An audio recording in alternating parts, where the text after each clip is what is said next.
Speaker के फैसले पर बोले उद्धव ठाकरे। स्पीकर का आज जो फैसला, जो आदेश आया वो लोकतंत्र की हत्या है। हम जनता के बीच जाकर लड़ाई जारी रखेंगे।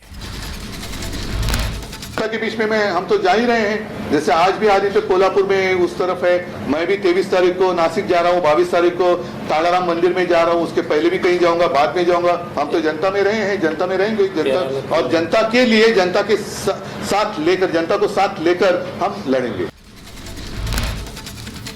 शिंदे गुट के विधायकों की अयोग्यता पर फैसले पर भड़के संजय राउत। स्पीकर राहुल नार्वेकर के खिलाफ दिया विवादित बयान, कहा यह मैच फिक्सिंग ही है। बाला साहब के बेटे को बनवास भेज रहे हैं। संजय राउत के खिलाफ विशेषाधिकार हनन का प्रस्ताव लाएगी बीजेपी। विधानसभा स्पीकर राहुल नार्वेकर के खिलाफ आपत्तिजनक बयान देने का आरोप। स्पीकर के फैसले पर बोले उद्धव गुट के नेता आनंद दुबे, हम सुप्रीम कोर्ट जाएंगे, भले ही समय लगेगा लेकिन हमें न्याय मिलेगा।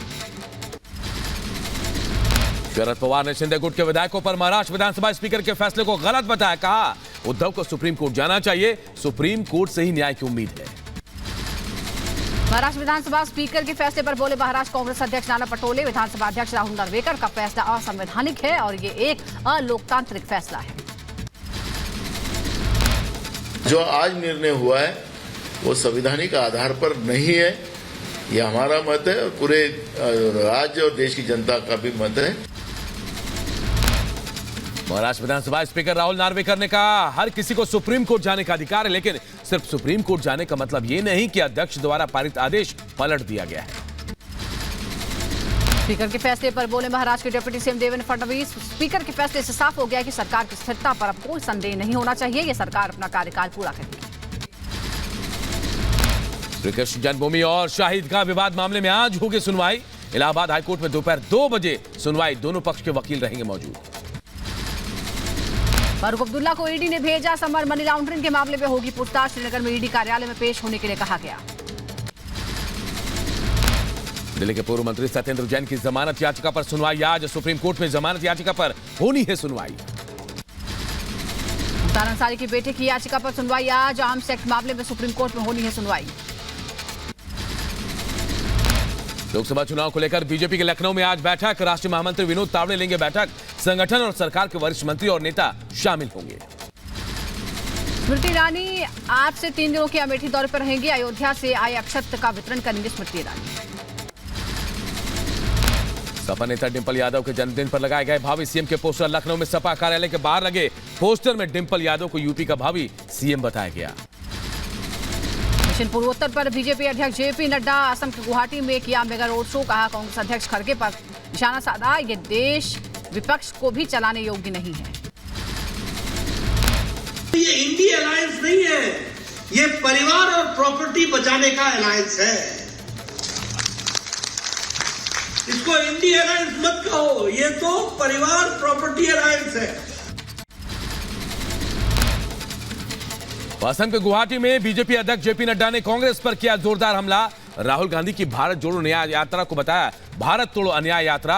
कांग्रेस टुकड़े टुकड़े गैंग के साथ। आज न्याय यात्रा निकाल रहे हो, इतना अन्याय करने के बाद यह बात भी हम सबको ध्यान में रखनी चाहिए। गुजरात के अहमदाबाद में पीएम मोदी ने देखा flower show. Sabarmati river front पर आयोजित फ्लावर शो में नए भारत की विकास यात्रा की झांकियां दिखी। 7 लाख पौधों से बनाई गई है 400 मीटर लंबी दीवार। वाइब्रेंट गुजरात ग्लोबल समिट में बोले केंद्रीय मंत्री पीयूष गोयल। आने वाले सालों में पीएम गति शक्ति न केवल एशिया बल्कि पूरे विश्व के लिए बुनियादी ढांचे की योजना बनाने का उपकरण बन जाएगी। लखनऊ में मदरसा बोर्ड ने पीएम मोदी को लिखा लेटर। मदरसा आधुनिकीकरण योजना के नवीनीकरण की मांग की। मदरसा बोर्ड के चेयरमैन बोले SPEMM योजना के जरिए एक हाथ एक कुरान एक कंप्यूटर की ओर बढ़ रहे हैं छात्र। छत्तीसगढ़ के सीएम विष्णुदेव साय का बड़ा ऐलान। किसानों से 3100 रुपए प्रति क्विंटल की दर से होगी धान की खरीदी। किसानों को मिलेगी एक मुश्त राशि। WFI के निलंबन के खिलाफ कोर्ट जाएंगे संजय सिंह। कहा ब्रजभूषण मेरे करीबी सहयोगी हैं, मैं लोकतांत्रिक तरीके से चुना गया WFI प्रमुख हूं, चयनित नहीं। यूपी के बरेली में सीएम योगी आदित्यनाथ का दिखा अनोखा रूप। इंडोर स्टेडियम के उद्घाटन के दौरान बैडमिंटन खेलते नजर आए सीएम योगी। दिल्ली के गृह मंत्री कैलाश गहलोत ने कोविड योद्धा के परिजनों से मुलाकात की। 1 करोड़ रुपए का सौंपा चेक। कोविड योद्धा डॉक्टर परटुडुआ मिर्ज टिग्गा ने खुद की परवाह न करते हुए मरीजों की सेवा की। यूपी के कासगंज में पुलिस पर हमले के 2 इनामी बदमाश मुठभेड़ में गिरफ्तार। दोनों बदमाशों पर 25-25 हजार का था इनाम। नोएडा की कुख्यात बदमाश पुलिस ने किया गिरफ्तार। बुलेट प्रूफ कार और हथियार के साथ किया गिरफ्तार। मुजफ्फरनगर में पुलिस का अवैध शराब पर एक्शन जारी। पुलिस ने चेकिंग के दौरान 2 शातिर शराब तस्करों को अरेस्ट किया। यूपी के शाहजहांपुर में करोड़ों की अफीम के साथ 2 शातिर तस्कर गिरफ्तार। पकड़ी गई नशे की खेप की कीमत बाजार में 1 करोड़। यूपी के सीतापुर में पुलिस को मिली बड़ी सफलता। पेट्रोल पंप के फर्जी लाइसेंस बनाने वाले 2 अभियुक्त गिरफ्तार। यूपी के बुलंदशहर में ईडी ने पकड़ा 100 करोड़ की जमीन घोटाले की जानकारी आई। भू माफिया सुधीर गोयल के 11 करीबियों के ठिकानों पर हुई थी रेड। यूपी के मुजफ्फरनगर में बदमाशों का आतंक। 24 घंटे के अंदर 3 लूटपाट की वारदात। बदमाशों ने फाइनेंस कंपनी से 3.50 लाख रुपए की लूट की। दिव्या पहुंचा हत्याकांड में वांटेड रवि बंगा और बलराज गिल के खिलाफ लुकआउट नोटिस जारी हो गया है। गुरुग्राम पुलिस ने जानकारी देने पर 50,000 के इनाम का ऐलान भी किया। यूपी के मुजफ्फरनगर का गैंगस्टर सुशील मुंच भगोड़ा घोषित। एसएसपी ने 25,000 के इनाम का ऐलान भी किया। यूपी के लखनऊ में यूपी एसटीएफ को बड़ी कामयाबी मिली है। अवैध हथियारों के साथ 2 तस्कर गिरफ्तार हुए हैं। 7 पिस्टल बरामद। जम्मू कश्मीर के पुंछ में पाकिस्तान की ड्रग्स वाली साजिश नाकाम। सेना ने 2.5 किलो नशीला पदार्थ बरामद किया। बरामद ड्रग्स की कीमत करीब 12.5 करोड़। यूपी के लखनऊ यूनिवर्सिटी के हॉस्टल में फंदे से लटका मिला छात्रा का शव। बैचलर ऑफ फाइन आर्ट्स की छात्रा थी। खुदकुशी की आशंका। प्रयागराज की थी निवासी।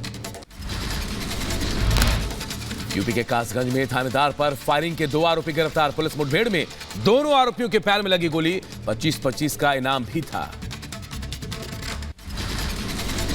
यूपी के बदायूं में सभासद के पति पर सफाई कर्मी पर चाकू से हमले का आरोप। महिला सफाई कर्मी को पीटने का भी आरोप। घटना से नाराज सफाई कर्मियों ने कोतवाली का घेराव किया। एक्शन की मांग की। यूपी के रायबरेली में मासूम बच्ची और महिला पर हमला। घर में सोते वक्त ज्वलनशील पदार्थ फेंका गया। मां बेटी गंभीर रूप से झुलसी। यूपी के फिरोजाबाद में मुठभेड़ के दौरान हिस्ट्री शीटर रणजीत गिरफ्तार हुआ। 25,000 रुपए का इनामी है। अवैध तमंचा और कारतूस बरामद।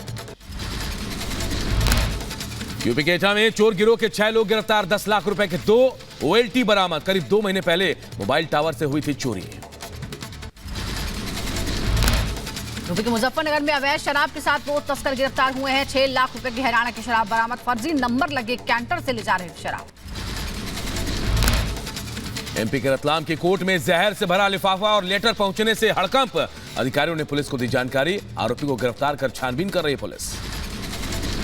यूपी के हाथरस में कॉस्मेटिक की दुकान से लाखों की चोरी का मामला सामने आया। शटर काटकर 2 बदमाशों ने लाखों का सामान चोरी कर लिया। पुलिस ने दोनों को जेल भेजा। यूपी के मुजफ्फरनगर में फाइनेंस कर्मचारी सन्नी से 3.5 लाख की लूट। बाइक सवार 3 बदमाशों ने पैसे लूटे। यूपी के लखीमपुर खीरी में तेज रफ्तार ट्रक ने महिला को कुचला। महिला की मौके पर ही मौत। घटना सीसीटीवी में कैद। ट्रक छोड़कर आरोपी ड्राइवर फरार। यूपी के गाजियाबाद में सड़क हादसे में 2 सिपाही की मौत। यूपी और दिल्ली पुलिस में तैनात थे सिपाही। गुजरात के छोटा उदयपुर में पानी की टंकी से गिरा युवक खुदकुशी के लिए टंकी पर चढ़ा था। युवक समझाने के दौरान पैर फिसलने से बुरी तरह जख्मी हुआ। यूपी के एटा में गीजर फटने से 2 महिलाओं की मौत। बाथरूम में नहाने के दौरान दर्दनाक मौत। गैस गीजर अचानक फटने से हादसा हुआ। राष्ट्रीय राजधानी दिल्ली में जारी है शीतलहर का कहर। ठंड के चलते अलाव तापने को मजबूर हैं लोग। पीएम मोदी के लक्षद्वीप दौरे के बाद बंगाराम द्वीप की बुकिंग बढ़ी। बड़ी संख्या में द्वीप से जुड़ी जानकारी सर्च कर रहे हैं लोग। फरीदाबाद में बिट्टू बजरंगी के घर पहुंचे सीएम मनोहर लाल। महेश पंचाल को दी श्रद्धांजलि। शोकाकुल परिवार को बंधाया ढांढस। युद्ध के बीच इजरायली सेना का बड़ा दावा। खान यूनिस में मिली पुरानी सुरंगें। 1948 के युद्ध के समय बनाए जाने का दावा। वेस्ट बैंक में इजरायली सेना की गोलीबारी का वीडियो सामने आया है। 3 फिलिस्तीनियों को मारी गई गोली। हमले में 1 की मौत। गाजा में भूख प्यास से लोगों का बुरा हाल। गाजा में सहायता सामग्री लेकर पहुंचे ट्रक को भीड़ ने घेरा। राहत सामग्री लूट ली। इजराइल का गाजा पर हमला जारी है। मध्य गाजा में हवाई हमले में कम से कम 20 लोगों के मारे जाने की खबर।